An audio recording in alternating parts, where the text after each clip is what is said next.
नमस्कार, ANB news देख रहे हैं आप और मैं हूं आपके साथ हितेंद्र। बड़ी खबरों में आप सभी का स्वागत है।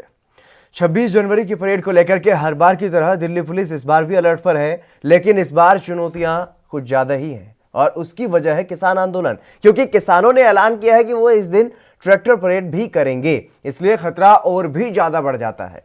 सूत्र ये बताते हैं कि किसान आंदोलन की आड़ में खालिस्तान समर्थक ताकतों ने एक बड़ा प्लान बनाया है, जिसमें पूरी दिल्ली को ब्लैकआउट करने की तैयारी है। इसके तहत किसान आंदोलन में शामिल किसानों की तर्ज पर दिल्ली के मुख्य बिजली घरों पर हमला भी किया जा सकता है। दिल्ली पुलिस इस खुफिया इनपुट के बाद अब अलर्ट पर है। सूत्रों से मिली जानकारी के अनुसार खुफिया जानकारी के मुताबिक किसान आंदोलन के समर्थन में साजिश के तहत दिल्ली में बिजली संकट पैदा करने की तैयारी है। सूत्रों ने यह भी बताया है कि 25 और 26 जनवरी को दिल्ली में कंप्लीट पावर कट करने की तैयारी हो रही है।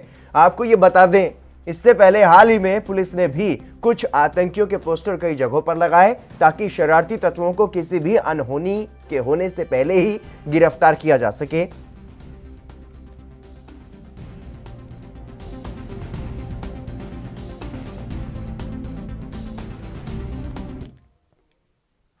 राजीव तिवारी हमारे संवाददाता हमारे साथ जुड़ गए अधिक जानकारी के साथ। राजीव, क्या कुछ जानकारी मिल पा रही है, क्योंकि 26 जनवरी की तैयारियां चल रही हैं दिल्ली में और उधर किसानों की तरफ से भी जैसे लगातार आंदोलन बढ़ रहा है। साफ तौर पर यह कहा जा रहा है कि ट्रैक्टर परेड करेंगे उस दिन और भारी संख्या में किसान पहुंचने शुरू भी हो गए हैं। उसको लेकर के अलर्ट क्या है?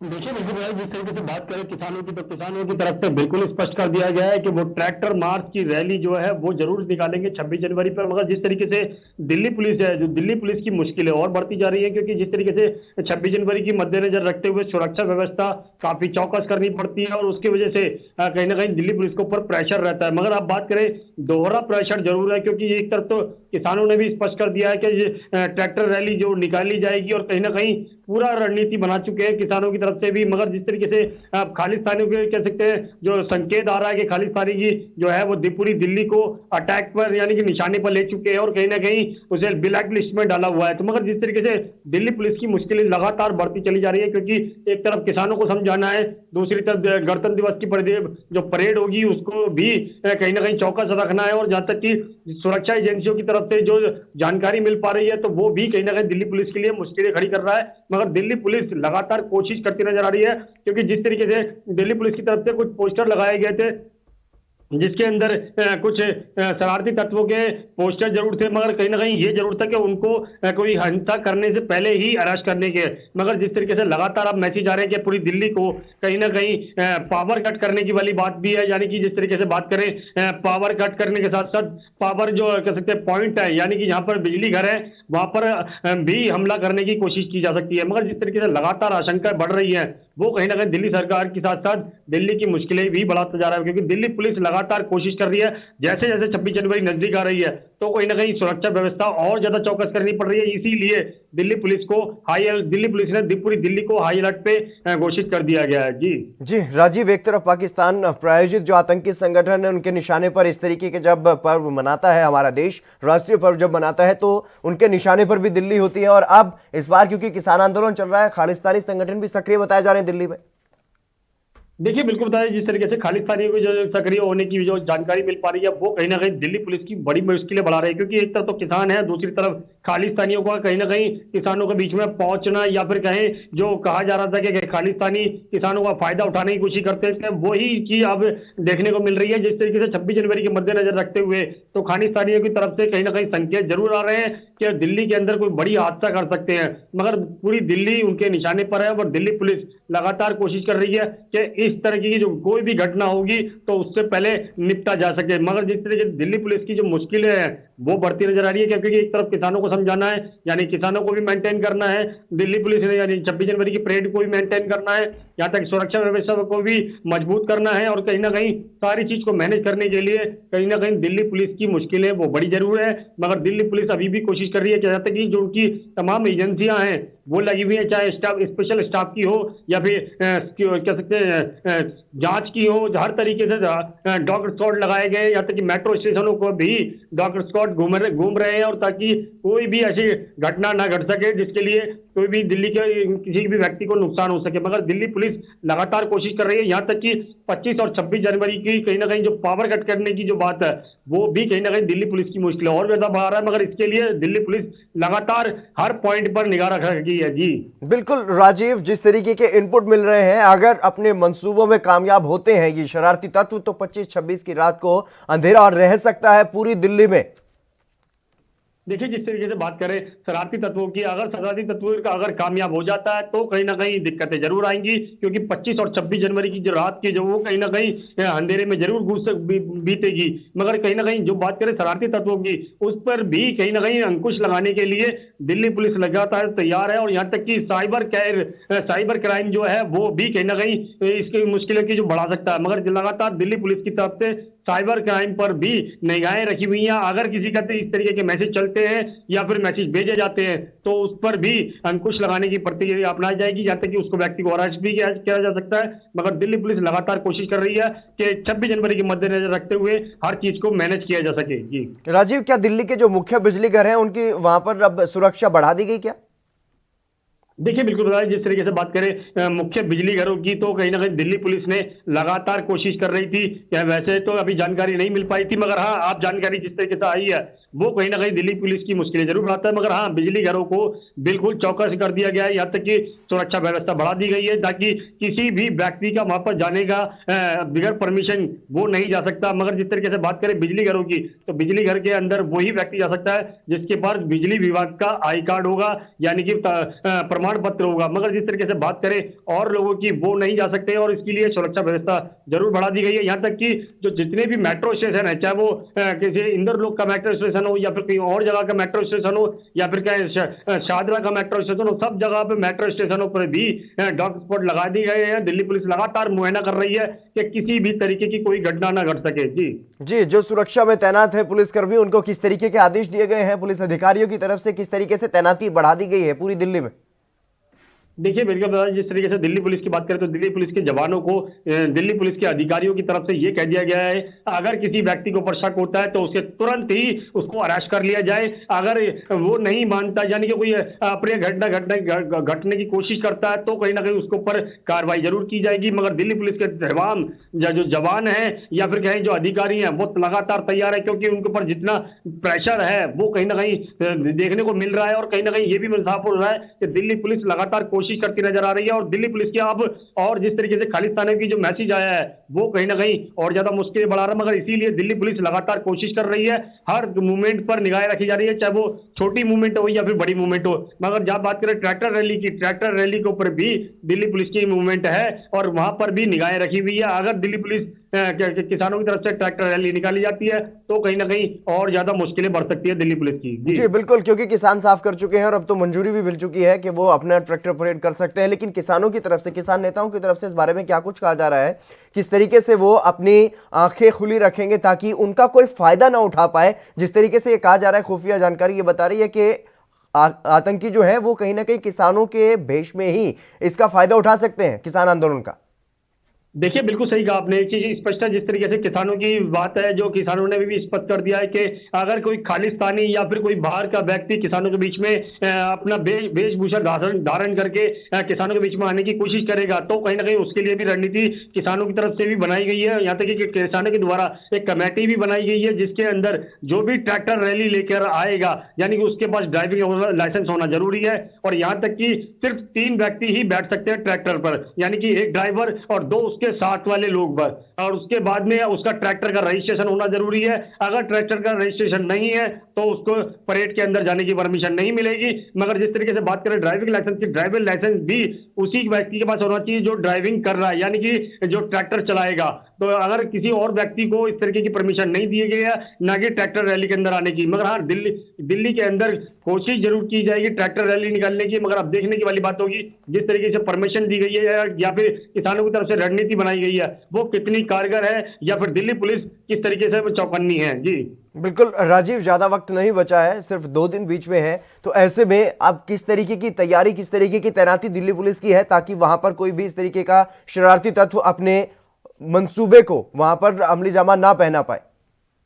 देखिए बिल्कुल बता दें, जिस तरीके से बात करें दिल्ली पुलिस की, तो दिल्ली पुलिस लगातार मूवमेंट जरूर कर रही है और यहाँ तक कि हर छोटी से छोटी मूवमेंट पर भी निगाहें रखी हुई है। यहाँ तक कि बात करें किसानों की, जो किसानों के बीच में जितने भी किसान आ रहे हैं, चाहे वो पंजाब से हैं या हरियाणा से या किसी और राज्य से हैं, जी। उनकी भी अब दिल्ली पुलिस जांच कर रही है। यहाँ तक कि जो और राज्य की पुलिस है वो भी जांच कर रही है, मगर दिल्ली पुलिस खास तौर पर कह सकते हैं डॉन कैमरों की मदद भी ले रही है। यहाँ तक कि सीसीटीवी जितने कैमरे लगाए हुए हैं, यहाँ तक कि खुद किसानों की तरफ से जितने कैमरे लगे हुए थे वो भी बढ़ा दिए गए। यानी कि पहले 8 कैमरे लगे हुए थे, आज उन्होंने 20 कैमरे की परमिशन दी है कि 20 कैमरे लगाए जाएंगे और भी दिल्ली पुलिस की जितने भी कैमरे लग रहे हैं वहां पर भी मूवमेंट की जा रही है। यहाँ तक कि मीडिया कर्मियों से भी जांच की जा रही है ताकि मीडिया कर्मियों की आड़ में भी कोई व्यक्ति ना आ सके। मगर जिस तरीके से मीडिया कर्मियों के जो कैमरे चलते हैं उसमें भी कहीं ना कहीं अगर छोटी मोटी कोई गड़बड़ होती है, यानी कि कुछ चीज रिकॉर्ड होती है, तो कहीं ना कहीं उसको भी दिल्ली पुलिस अपने हाथ में ले सकती है। मगर दिल्ली पुलिस की तरफ से साफ कर दिया गया है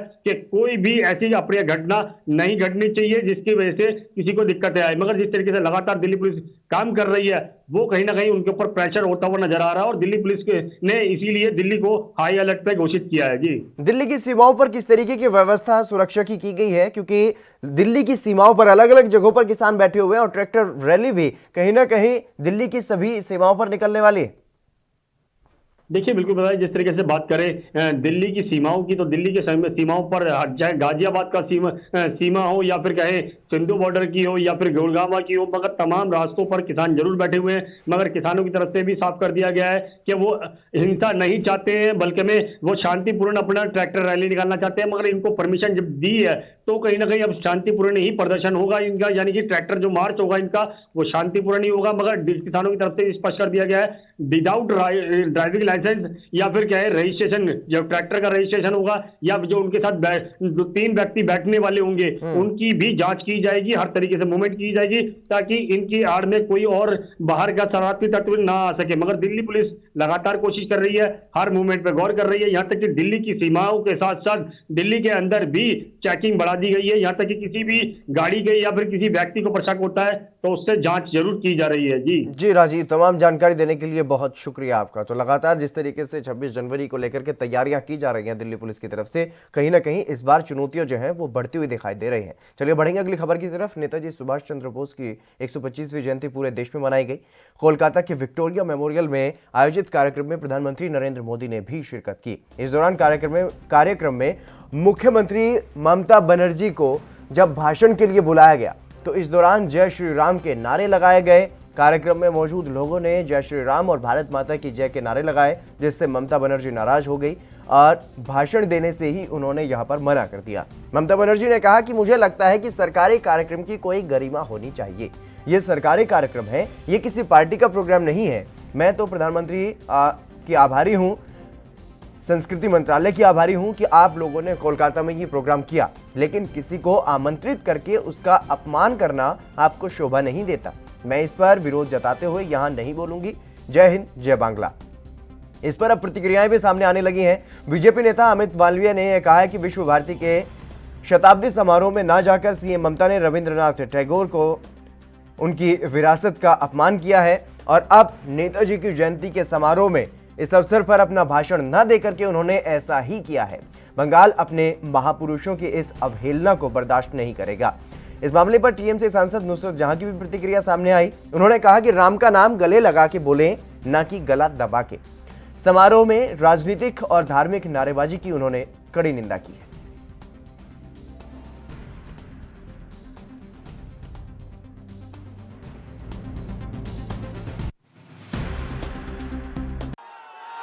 अब हम स्वागत करना चाहेंगे माननीय मुख्यमंत्री ममता बनर्जी का मंच पर।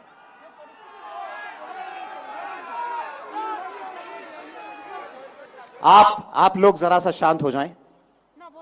आप लोग जरा शांत हो जाएं और इस पावन अवसर पर श्रीमती ममता बनर्जी को मौका दीजिए कुछ शब्द कहने का। नहीं, मेरे को तो लगता है कि गवर्नमेंट का प्रोग्राम का कोई डिग्निटी होना चाहिए। एक गवर्नमेंट का प्रोग्राम है, कोई पॉलिटिकल पार्टी का प्रोग्राम नहीं है, और पॉलिटिकल पार्टी का और गरम पब्लिक का प्रोग्राम है। मैं तो आभारी हूं प्रधानमंत्री जी का, कल्चरल मिनिस्ट्री का, कि आप लोगों ने कोलकाता में प्रोग्राम बनाया, लेकिन किसी को आमंत्रण करके, निमंत्रित करके उसको बेइज्जत करना ये आपको शोभा नहीं देता। मैं फिर आप लोगों को कहेंगे, यही on protest of that I am not telling anything. जय हिंद, जय बांग्ला।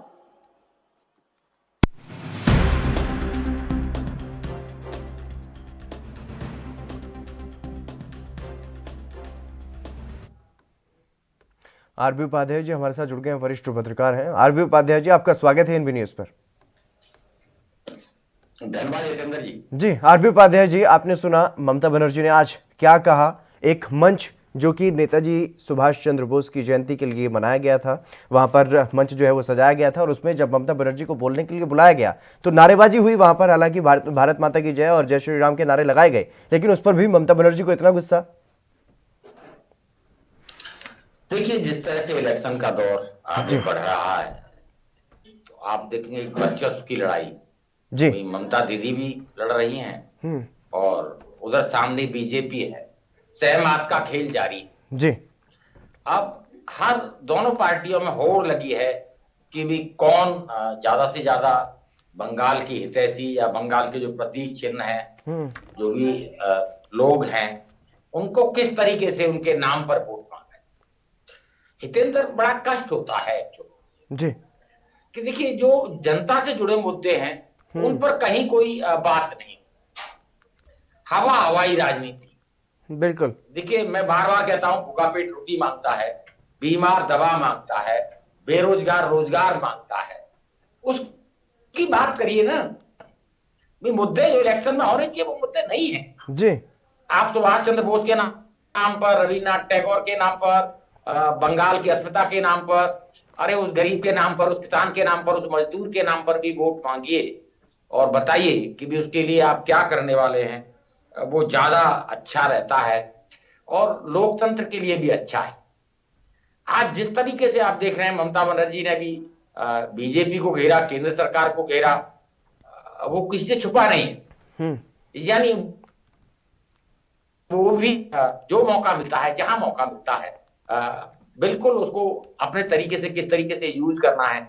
उन्होंने कहा कि भी आप सुभाष चंद्र बोस नीति आयोग नाम रख दिया, तो नीति आयोग पर प्रश्न उठाए, दूसरी चीजों पर प्रश्न उठाए। उन्होंने कोलकाता को राजधानी बना दीजिए, भाई यहां तक कह दिया भाई छुट्टी घोषित कर दीजिए, भाई केंद्र है छुट्टी घोषित कर दे जी। यानी ऐसा कुछ नहीं कर रहे हैं। आपको भी पता है कि इलेक्शन है और इलेक्शन में किस तरीके से ज्यादा वोट लिया जाए, चाहे वो धर्म के नाम पर, जाति के नाम पर, संप्रदाय के नाम पर, प्रतीक चिन्हों के नाम पर। तो वो जो राजनीति है, इस राजनीति को हम कोई लोकतंत्र के लिए बहुत अच्छा सिम्टम्स नहीं मान सकते जी। लेकिन आरबी उपाध्याय जी, यहाँ पर लोगों को भावनात्मक रूप से अपनी तरफ आकर्षित करने की कोशिश की जा रही है, ऐसा कहीं ना कहीं दिखाई देता है। क्योंकि जिस तरीके से ये सरकारी कार्यक्रम जिसमें ममता बनर्जी और प्रधानमंत्री नरेंद्र मोदी दोनों एक साथ दिखाई दिए, हालांकि दोनों एक दूसरे पर किस तरीके से प्रहार करते हैं, जुबानी जंग किस तरीके से इनकी जारी है, वो सबके सामने है। लेकिन फिर भी एक मंच पर नेताजी सुभाष चंद्र बोस की जयंती मनाने के लिए एक साथ आए, उसके बाद भी वहां पर भी जो देखने को मिला वो कहीं ना कहीं अब सबके सामने आ चुका है कि अब इनमें आपस में जरा सा भी यहाँ पर कोई तालमेल दिखाई नहीं देता है और सिर्फ हवा हवाई बातें की जा रही हैं दोनों तरफ से। देखिए, अभी तक तालमेल में कोई कमी नहीं थी। माननीय प्रधानमंत्री ने भी कहा था कि ममता दीदी आती हैं, कुर्ता लेके आती हैं, मिठाई लेके आती हैं। तो एक तरफ वो भी आप याद करिए, वो भी माननीय प्रधानमंत्री का भाषण था। और एक आज का परिदृश्य आप देखिए, तो वोट के लिए कोई किसी का सगा नहीं है, वहां पर न कोई संबंध है न कुछ है। वहां तो जिस तरीके से ये इनके साम दाम दंड भेद जैसे भी हो, सत्ता की प्राप्ति के लिए दोनों संघर्ष कर रहे हैं। तो वहां आप ये उम्मीद करें कि भी एक दूसरे को कहीं भी सम्मान या देखिए, ये बात अलग है कि देखिए नेताजी सुभाष चंद्र बोस किसी पहचान के मोहताज नहीं। बिल्कुल। हिंदुस्तान का आवाम जब तक है और हिंदुस्तान का इतिहास जब तक रहेगा तो उनको अलग करके नेताजी सुभाष चंद्र बोस से भारत को नहीं देखा जा सकता। बिल्कुल। ये बात अलग है कि भाई जब आपको इलेक्शन होता है तब आपको सुभाष चंद्र बोस और दूसरे सेलिब्रिटी नजर आते हैं और एक होड़ लग जाती है। और एक और है हितेंद्र, आप देखेंगे कि बंगाल के इलेक्शन में जो एक स्पेस था ना लेफ्ट का और कांग्रेस का, जी, कहीं ना कहीं दोनों पार्टियों को, बीजेपी को भी और टीएमसी को, दोनों को सूट करता है कि भाई उनके स्पेस को कहीं न छोड़ा जाए और election TMC versus BJP, BJP versus TMC हो जाए।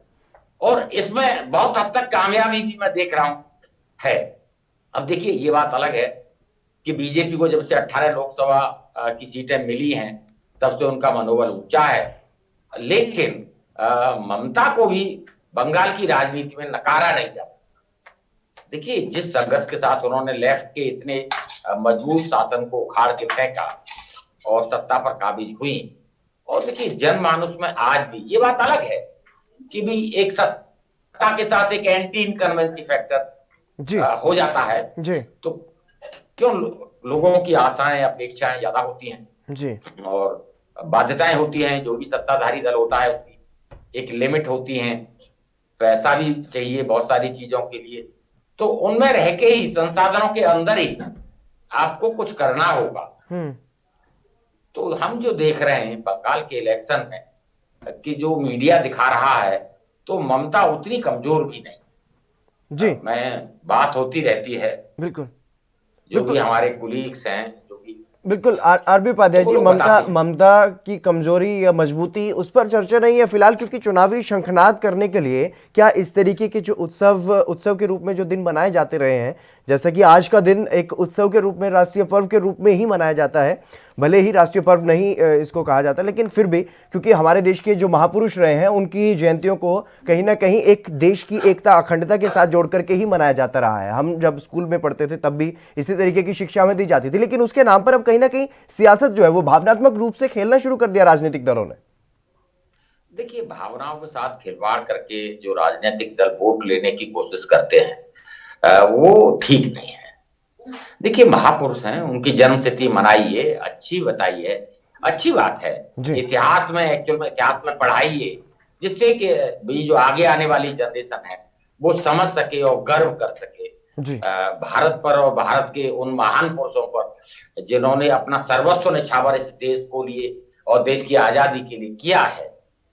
तो देखिए ये बात अलग है कि सिंबॉलिक रूप से करना एक अलग मैटर है जी। आज ममता जी ने बड़ा सा क्लियर कहा कि भी सेंटर को घोषित कर देना चाहिए, एक मेमोरियल बना देना चाहिए, बिल्कुल, यानी यथार्थ के धरातल पर भी कुछ होना चाहिए। केवल और केवल सिर्फ सिंबॉलिक होके रह जाना, तो मैं समझता हूं कि अभी उनको अपनी पहचान के लिए इस मोहताज नहीं है जी। बिल्कुल पहचान के लिए बिल्कुल पहचान के लिए नेताजी किसी की भी पहचान के लिए मोहताज नहीं है कि उनको अब उनकी पहचान दिलाने के लिए इस तरीके के कार्यक्रम किए जाएं। लेकिन सवाल यहां पर यही है कि जब युवा, जिनको हम ये बताने की कोशिश कर रहे हैं कि नेताजी कितने महान थे, जब वो उनके बारे में ज्यादा जानकारी लेंगे तो इन राजनीतिक दलों पर, इनके नेताओं पर अब वो क्या कहेंगे जिस तरीके की सियासत की जा रही। देखिए सियासत को युवा वर्ग भी समझता है जी। ये नहीं है कि भी सियासत के लोग अगर किसी को आइकॉन समझेंगे तो वो आइकॉन माना जाएगा, वो नहीं मानेंगे तब भी। ये बात अलग है कि भाई आप अपने अपने तरीके से जो राजनीतिक दल हैं वो परिभाषित करते हैं और ये दिखाने की कोशिश करते हैं कि भी किसी ने कुछ नहीं किया, अब मैं ही नमन करता हूं। तो देखिए नमन सब करते हैं जिन लोगों ने इस देश के लिए कुर्बानियां दी हैं, सर्वस्व निछावर किया है, तो हर देशवासी उनके सामने नतमस्तक होता है और वो नतमस्तक मन से होता है।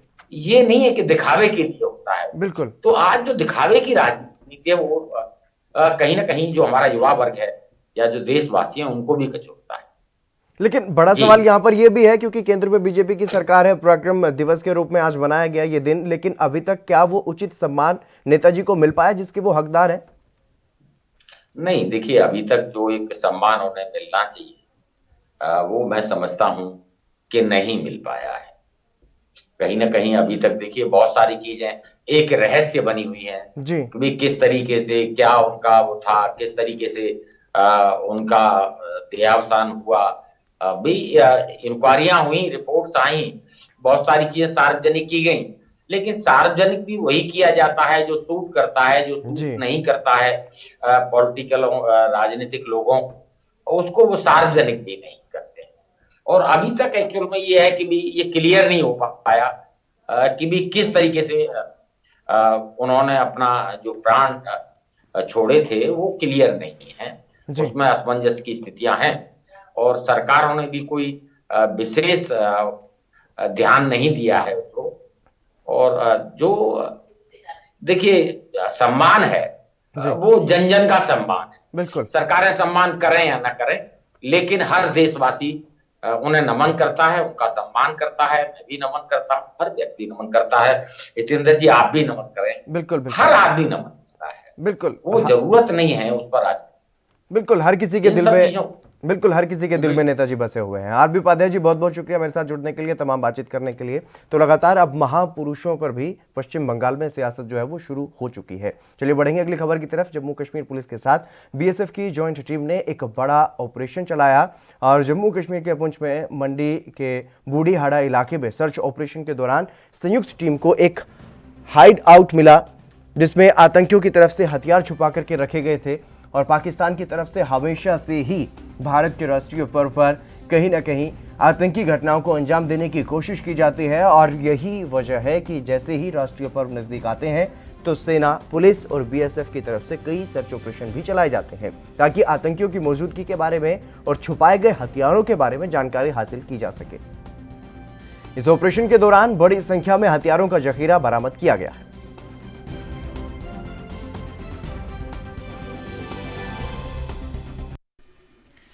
ये एक जॉइंट सर्च ऑपरेशन जो है वो लॉन्च किया गया था अर्ली मॉर्निंग में। ये हाड़ीबुड्डा एरिया है, पुलिस स्टेशन मंडी में आता है। इस जॉइंट सर्च ऑपरेशन में एसओजी पुंछ, उसके साथ साथ 183 बीएसएफ की बटालियन और 16 आरआर ने जॉइंटली इसको कंडक्ट किया। और ड्यूरिंग सर्च ऑपरेशन जो फॉरेस्ट एरिया जब सर्च कर रहे थे तो एक हाइड आउट जो है वो मिली है। उस हाइड आउट में जो आर्म्स एंड एम्युनिशन की जो ह्यूज रिकवरी हुई है उसकी डिटेल इस प्रकार से है।